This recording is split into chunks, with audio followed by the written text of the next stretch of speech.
Thank you, Kelly, for that Beatitudes chant. As I was reflecting on where I wanted to go in the next several weeks with my talks, it came to me that I wanted to revisit the season for nonviolence. Some of you may remember that I did this series many years ago, soon after I arrived, and I haven't touched on it the last few years. And this seems like the right and perfect time. This month is Black History Month, which we will comment on within the talks. Season for Nonviolence.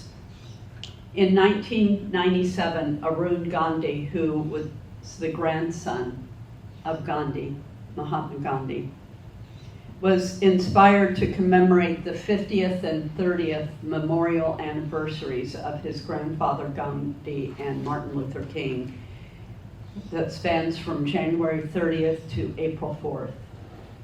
Within that time span is also Cesar Chavez's memorial date, which I believe is in March.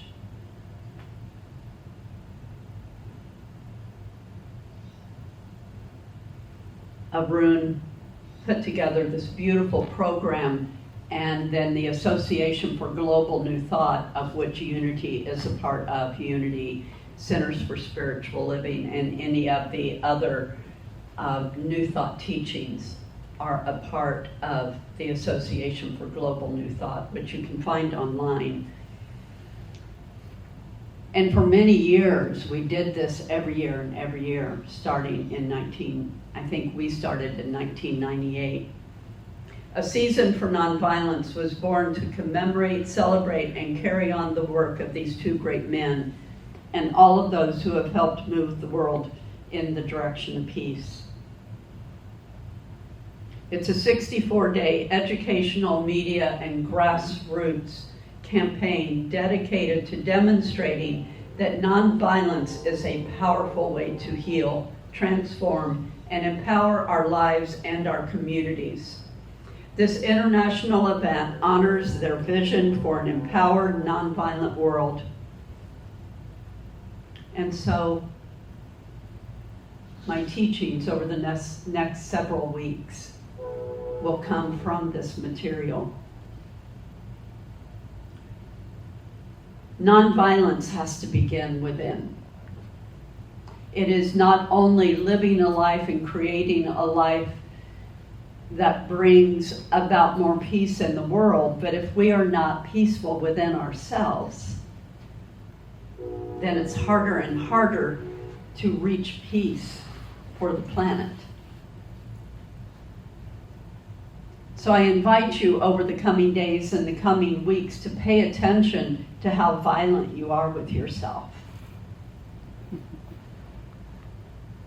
To be aware of your language towards yourself. Be gentle with it. Don't criticize yourself for it. Just be aware and then correct it. Change it to do it differently. And then from that place, from within, we get to see even more clearly the violent conversations and the violent thoughts that we hold in our minds and our hearts towards other people in the world. I remember the story, one of my favorite books about Gandhi is Gandhi the Man by Eknatheswaran. And many of you probably know the story of Gandhi's assassination. When the gunman came up to him, standing right in front of him, with a gun pointing at him. And Gandhi blesses the man.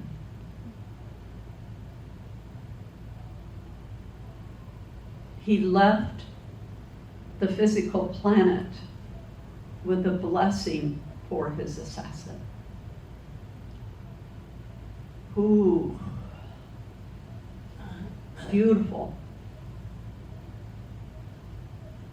Standing here, I can't tell you I would behave the same today. I don't think I'm there. Heaven forbid any of us should have to test that out. But to be able to get to a place of self-forgiveness and love and compassion for yourself and for all others and for the planet, to be able to walk in that way. One of the things that I read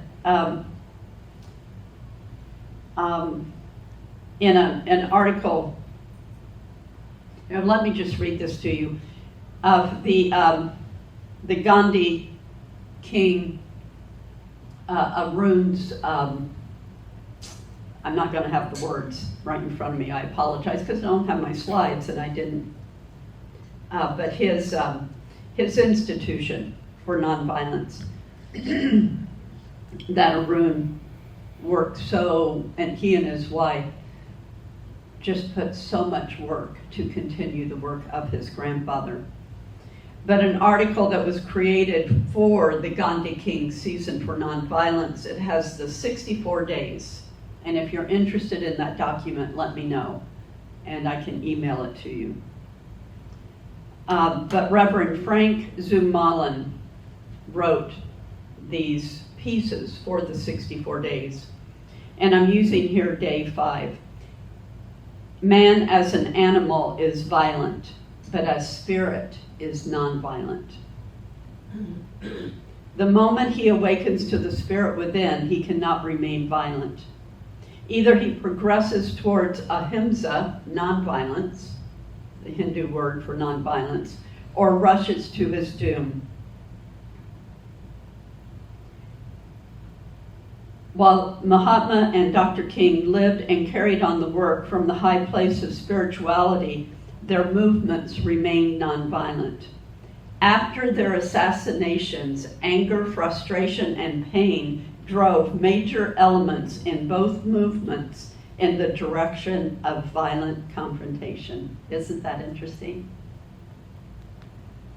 With the loss of their nonviolent leaders, people reverted to our egoic animal behavior. Not terribly surprising, because it does take work and commitment and dedication and a transformation of consciousness to get to that place where we live in a nonviolent way. Negative and violent emotions only gain dominance when we have lost our spiritual awareness and connection. Whatever we face, whatever forces we oppose, we have to first awaken to spirit and then stay awake. As Rumi said, the breeze has something to tell you. Don't go back to sleep.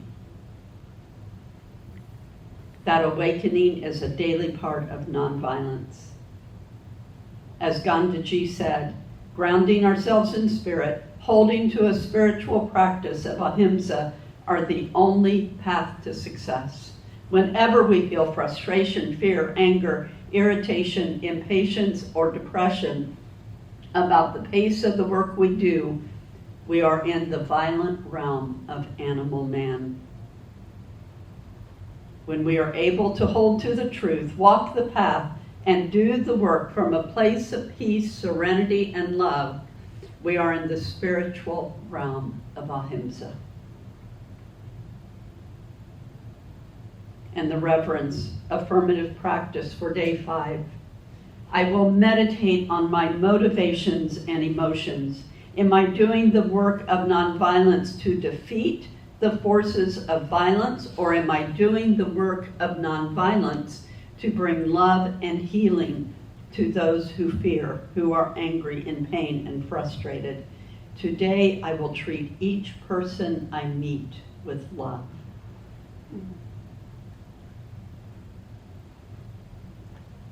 And carry that further. Today, I will treat each person that comes into my consciousness, that crosses my mind, I will treat that person with love. Let peace begin with you. And another one of the tools is the mandala wheel. And two of the words on the mandala wheel, 64 words. Again, I have a document that I can share with you. I was going to let you take a picture of it. If you're interested in that, please let me know so I can get it to you. But the 64 words, and the two that I chose were honor and courage. And the quote for honor is Hermann Hesse. It is not our purpose to become each other. It is to recognize each other, to learn to see the other and honor them for what they are. Let me read that again.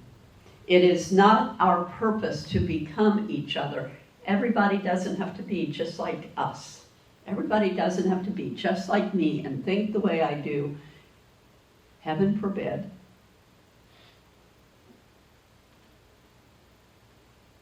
But for us to be individuals, to learn to see the other and honor them for what they are. And then the recommendation is to honor this week by recognizing the work and lives of those who bring everything to your table that you need for living. The food on your plate, the clothes on your back, the heat that warms your home, and on and on and on. To give thanks and honor every aspect of living that creates the life that you want to live. And then take a step back and find that place where you honor yourself. Where you honor yourself. We talk about loving ourselves all the time. And honoring ourselves is another way to do that. Pat yourself on the back for just being able to show up right now on any given day.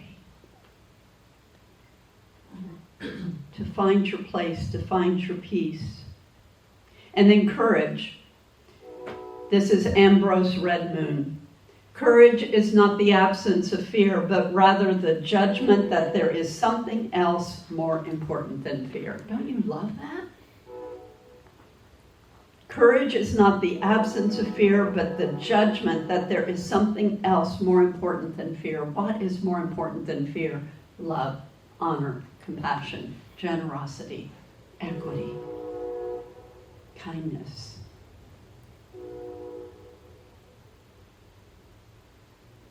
To be able to get up in the morning and say, here I am on planet Earth. I chose to be here right now. How can I serve? What can I do this day to make the world a better place? It could be the smallest of things.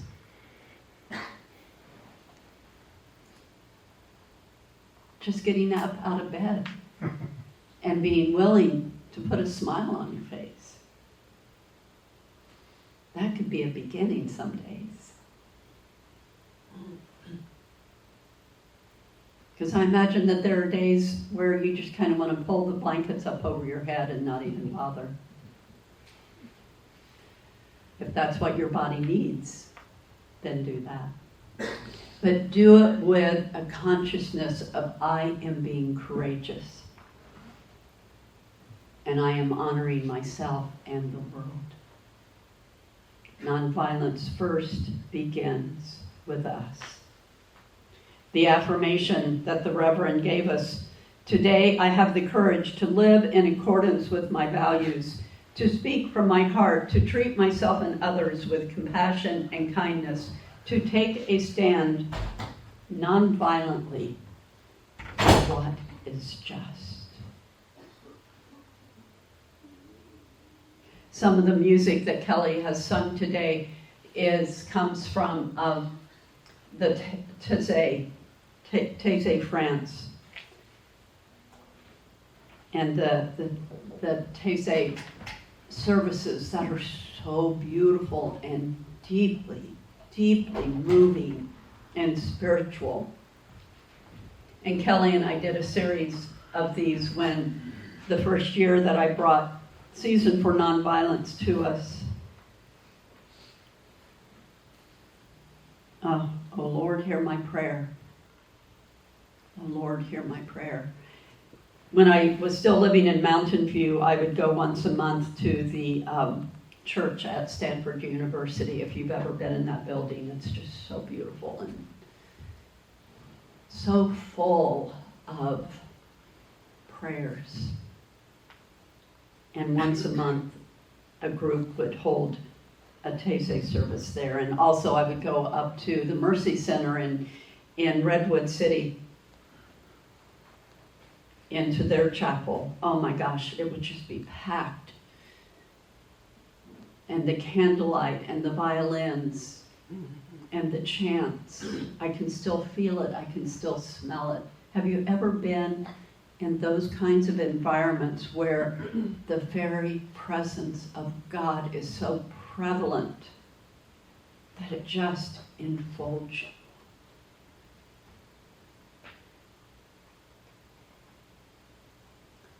And another one that yesterday, another one of the chants that came into my consciousness and has become my mantra over the last 24 hours. Stay with me. Remain here with me. Watch and pray. It's in your head now, isn't it, Kelly? Yeah. It's never far away. And that chant comes from Matthew 26, verse 38. When Jesus asked his disciples, Peter, James, and John, to stay with him in the Garden of Gethsemane before the Roman soldiers came and arrested him.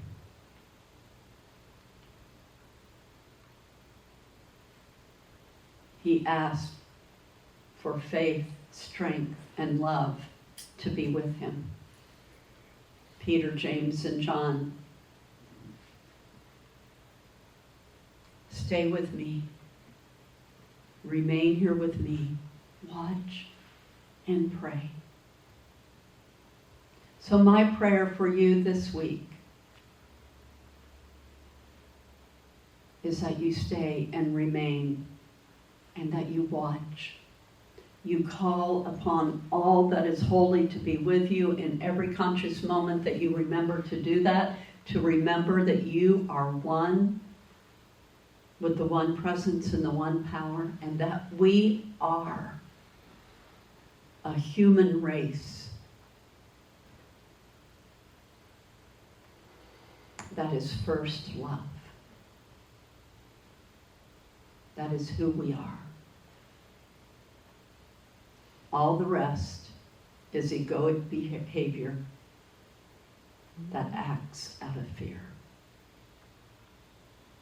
So I bless you with courage and honor this week as you remember to stay awake.